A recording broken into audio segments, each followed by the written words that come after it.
नमस्कार, राम राम, खम्मा घड़ी। दोस्तों, मैं दीप्ति आपका स्वागत करती हूँ आप ही के चहीते कार्यक्रम में जिसका नाम है पावना।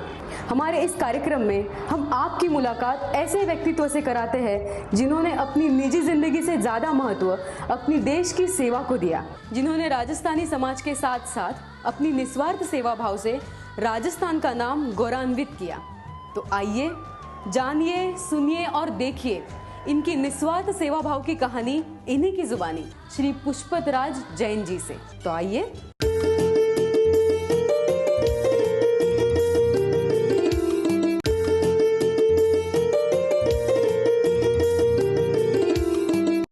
नमस्कार पुष्पतराज जी, आपका हार्दिक स्वागत है हमारे इस कार्यक्रम पावना में। दूरदर्शन के सभी दर्शकों को मेरा नमस्कार। जैन साहब, हमें ये बताइए कि वर्तमान में आपके विद्यालय में कितने छात्र और कितनी छात्राएं अध्ययन ले रहे हैं? 350। इन कर्णबधिर विद्यार्थियों को देश का एक अच्छा नागरिक बनाने के लिए आपके विद्यालय में कितने शिक्षक और कर्मचारी हैं? शिक्षक और कर्मचारी टोटल 95।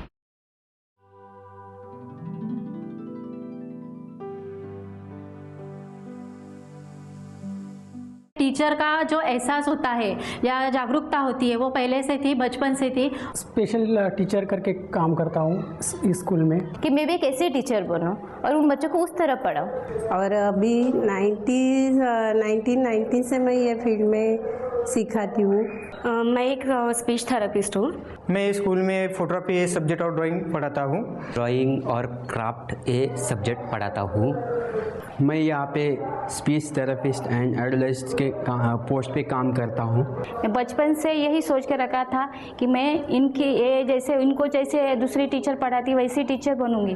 क्या आपके स्कूल में शिक्षा के साथ साथ कला कौशल्य का भी प्रशिक्षण दिया जाता है? हाँ, हर तरह का उनको अनुभव दिया जाता है। कुकिंग क्लास है, सीवन क्लास है, फोटोग्राफी है, प्रिंटिंग है इत्यादि। इन बच्चों का पुनर्वसन हो सके इसलिए यहाँ पे कुकिंग क्लासेस भी शुरू किए हुए हैं। तो इस बच्चों को अपने पैरों पे खुद के खड़े होने के लिए भी ये मदद हो सकता है इसका उपयोग, और इसके लिए हम लोग ये सब यहाँ पे सिखाते हैं इन बच्चों को कुकिंग वगैरह। यह हमारा हस्तकला और चित्रकला विभाग है। यहाँ बच्चों को अलग अलग प्रकार के सब हस्तकला और कला के प्रैक्टिस दी जाती है। यहाँ पे हम लोग इंडोर फोटोग्राफी इनको सिखाते हैं। इंडोर में हम लोग यूनिट यूज करके टोटल जितना 4 मिनट में हम लोग फोटोग्राफी करते हैं। स्टूडियो पोर्ट्रेट, इनको लाइट इफेक्ट क्या होता है उनको यहाँ पे बताते हैं। यहाँ पे मॉडलिंग, इंडोर आउटडोर सब हम लोग उनको फोटोग्राफी में जितना भी इवेंट है 3 है, इंडोर आउटडोर और फोटो फोटोग्राफी।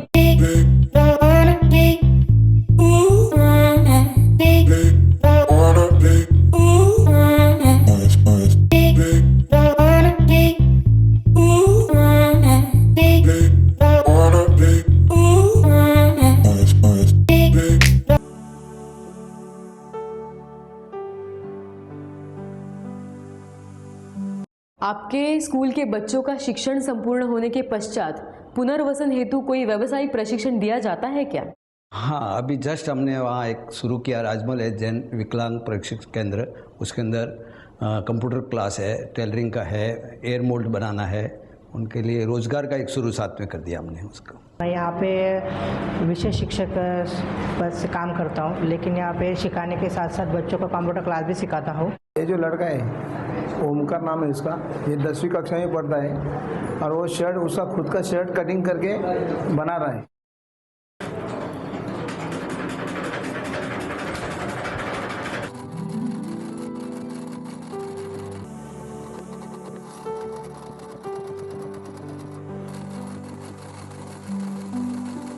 आपके स्कूल में शिक्षण प्राप्त बच्चों में से आज तक क्या किसी छात्र या छात्रा ने कोई नेशनल या इंटरनेशनल अवार्ड प्राप्त कर आपके स्कूल का नाम रोशन किया है? जी, देवेंद्र पाटिल करके एक विद्यार्थी ने इंटरनेशनल गोल्ड मेडल लिया था। उन्होंने वेस्ट मटेरियल का कुछ आइटम बनाना उसके अंदर उन्होंने लिया था और फिर इंटरनेशनल में गया था तो 3rd लेवल में उन्होंने वहाँ भी अवार्ड मिला। जैन साहब, हमें ये बताइए कि आपके स्कूल के बच्चों के स्वस्थ शरीर हेतु क्या कोई शारीरिक कसरत के साधन भी उपलब्ध है? जी, आधुनिक जिम हमने व्यायामशाला किया, उसमें लड़के और लड़कियां दोनों उसके अंदर अपना उपलब्ध करते हैं। जैन साहब, हमें बताइए कि जो छात्र और छात्राएं आपके स्कूल के हॉस्टल में रहते हैं, उनके लिए स्वास्थ्य चिकित्सा के भी कोई साधन उपलब्ध है? हाँ, वह 24 कलाक एक हम एम्बुलेंस रखा हुआ है और एक दूसरे व्हीकल भी रखी हुई है, और वहाँ से 1 किलोमीटर पे डॉक्टर है, हमेशा उसका सुविधा ले लेते हैं। जैन साहब, हमें बताइए कि आप श्री भैरव सेवा समिति के माध्यम से जिन कर्ण बधिर छात्र और छात्राओं का भविष्य बना रहे हैं, तो ये कार्य करते हुए आपको कैसा महसूस हो रहा है? बस मानव सेवा ही ईश्वर पूजा है और ईश्वर सेवा है, और मुझे ये कार्य करते हुए बहुत आनंद होता है।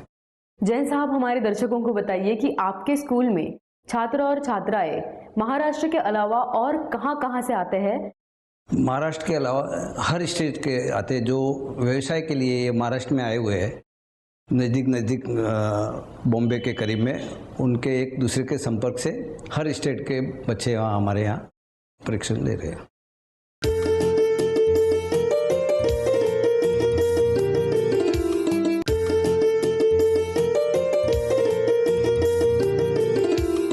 प्रकाश जी, हमें बताइए कि राजस्थान में अभी आपके परिवार में कौन कौन है?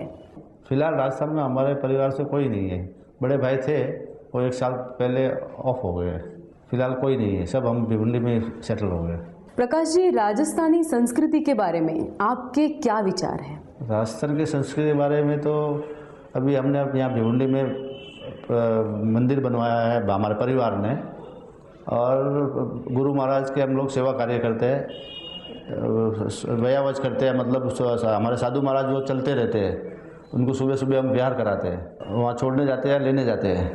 राजस्थान से बाहर रहने वाले राजस्थानियों को आप क्या संदेश देना चाहेंगे?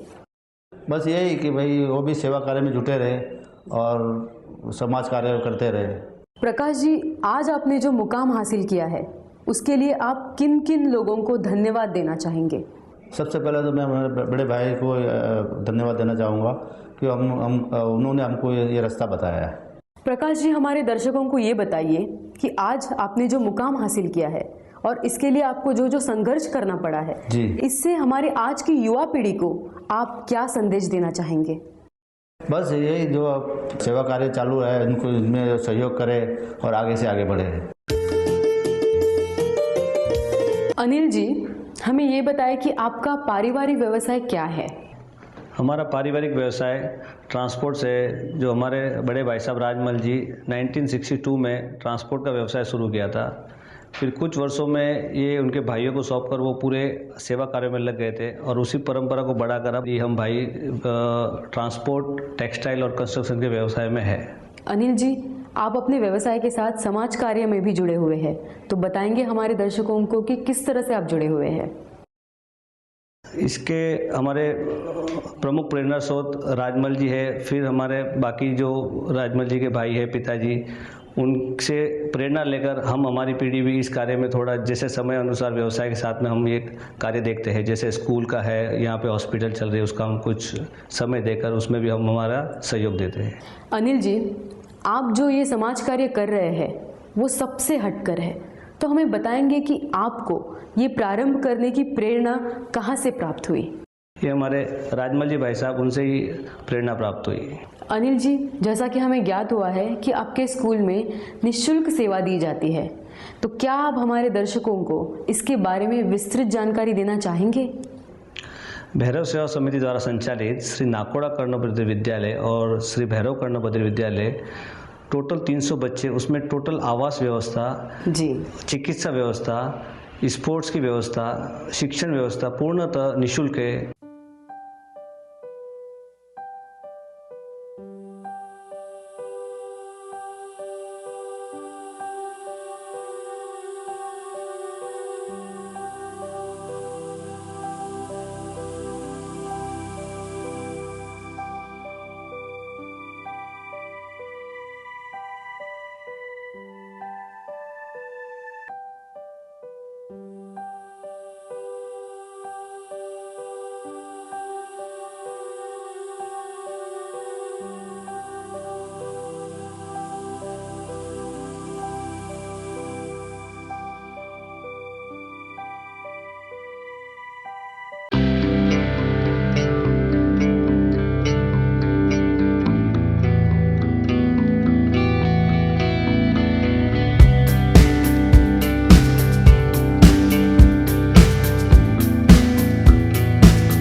पुस्तकें और शिक्षण के पूर्ण सामग्री निःशुल्क प्रदान की जाती है।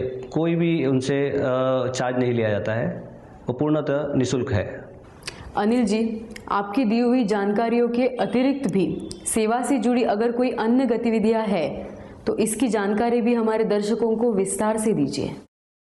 हमारे अध्यक्ष श्री राजमल जी जैन द्वारा 1982 में श्री भैरव सेवा समिति की स्थापना हुई।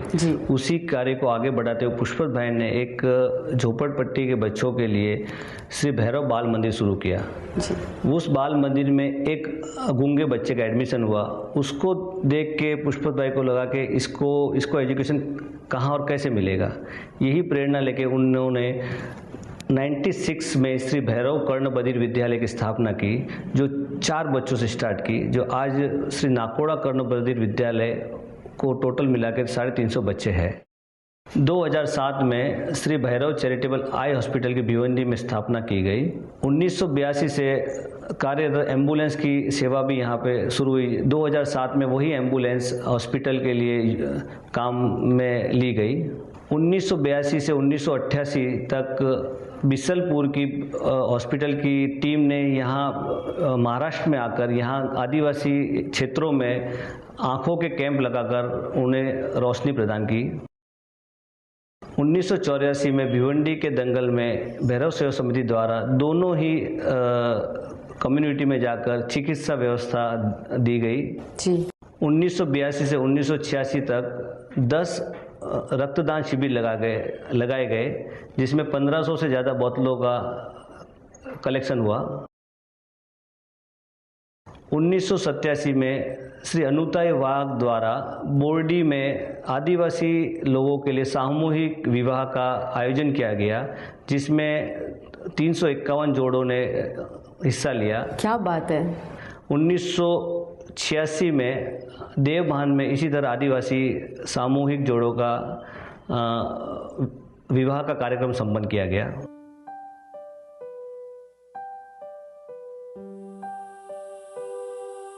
2001 में कच्छ के विशाल का भूकंप में भैरव सेवा समिति की टीम 15 दिन रहकर वहां पे चिकित्सा व्यवस्था, आवास की पुनर्वसन की व्यवस्था की गई। इसी तरह लातूर भूकंप में भी 20 दिन रहकर भैरव सेवा समिति के डॉक्टर की टीमों ने अपनी चिकित्सा व्यवस्था दी। जी बिल्कुल, ये बहुत ही अमूल्य सेवा है। 1994 से 2004 तक श्री भैरव बाल कामगार पुनर्वसन केंद्र की स्थापना की गई, जिसमें भिवंडी के पावरलूम के जो बाल मजदूर थे उनको वहां से लेकर बाल पुनर्वसन केंद्र में रखा गया और उन्हें पूरी शिक्षण की व्यवस्था दी गई। जी बिल्कुल, ऐसी मनोभावी सेवा बहुत ही कम लोग करते हैं। और अन्य जैसे ठंडी में स्वेटर वितरण की व्यवस्था और बारिश के टाइम भूकंप के समय जगह जगह पर खाने की कैंप की व्यवस्था रखी जाती है।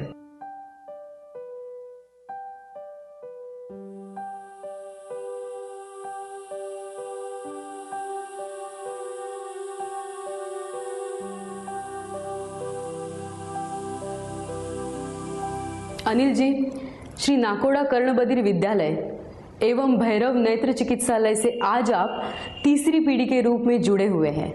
इनकी निरंतर प्रगति के बारे में आज हमारे दर्शकों को आप क्या बताना चाहेंगे?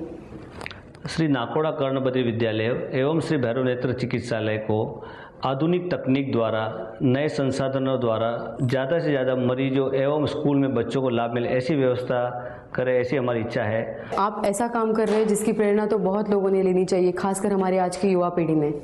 और श्री राजमल जी जैन ने जो वट वृक्ष लगाया, उनके 5 भाइयों द्वारा जो वट वृक्ष तैयार हुआ है,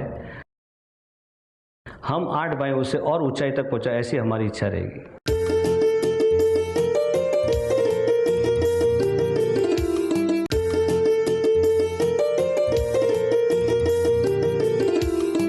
जैन साहब, हमारे दर्शकों को बताइए कि आपके स्कूल में छात्र और छात्राएं महाराष्ट्र के अलावा और कहां-कहां से आते हैं? महाराष्ट्र के अलावा हर स्टेट के आते हैं। जो व्यवसाय के लिए ये महाराष्ट्र में आए हुए हैं, नज़दीक बॉम्बे के करीब में, उनके एक दूसरे के संपर्क से हर स्टेट के बच्चे हमारे यहाँ परीक्षण ले रहे हैं। जैन साहब, राजस्थान में रहने वाले राजस्थानियों को आप क्या संदेश देना चाहेंगे?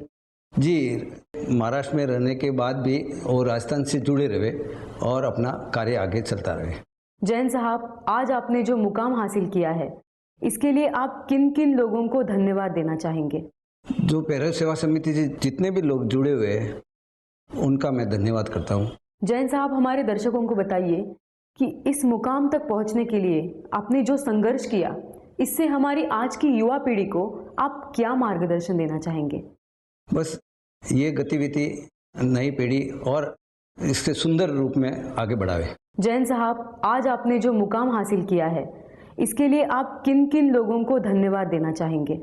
जो पैरल सेवा समिति से जितने भी लोग जुड़े हुए हैं उनका मैं धन्यवाद करता हूँ। जैन साहब, हमारे दर्शकों को बताइए कि इस मुकाम तक पहुंचने के लिए आपने जो संघर्ष किया, इससे हमारी आज की युवा पीढ़ी को आप क्या मार्गदर्शन देना चाहेंगे? बस ये गतिविधि नई पीढ़ी और इसके सुंदर रूप में आगे बढ़ावे। पुष्पत राज जी, आपने अपने कीमती समय में से समय निकालकर आप हमारे इस कार्यक्रम में आए, हमें इतनी सारी बहुमूल्य जानकारी दी, उसके लिए आपको बहुत बहुत धन्यवाद। नमस्कार। तो दोस्तों, ये थे पुष्पत राज जैन जी, जिन्होंने अपना पूरा जीवन लोगों की निस्वार्थ सेवा करने में लगा दिया। श्री भैरव सेवा समिति द्वारा स्थापित श्री नाकोड़ा कर्णबधिर विद्यालय में जो बच्चे पढ़ाई कर रहे हैं, इनका भविष्य बनाने का जो अमूल्य काम ये कर रहे हैं, ये बहुत ही अतुलनीय है। मुझे उम्मीद है कि आप भी इनसे प्रेरणा लेकर अपनी समाज और अपने देश का नाम रोशन करोगे। इसी आशा के साथ हम फिर मिलेंगे आज ही के दिन, आज ही के समय, अगले सप्ताह इसी चैनल पे। तब तक के लिए नमस्कार।